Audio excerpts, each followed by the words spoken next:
Here is what Star-Spangled Banner looks like when it's written down in the key of C. And here is how it sounds.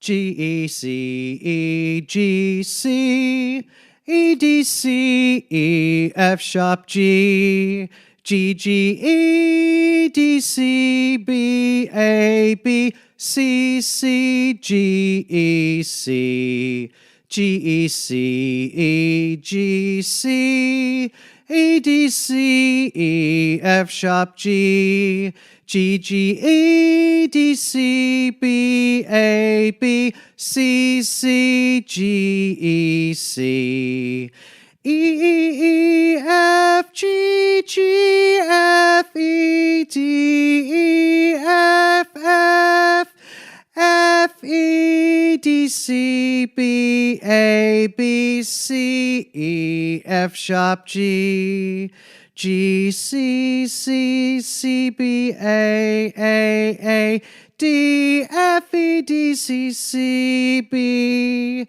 G, G, C, D, E, F, G, C, D, E, F, D, C. Hi guys, just wanted to say a big thank you for watching. Please don't forget to like, share and subscribe. Also don't forget I've got a store on Amazon. There's a link in the description below.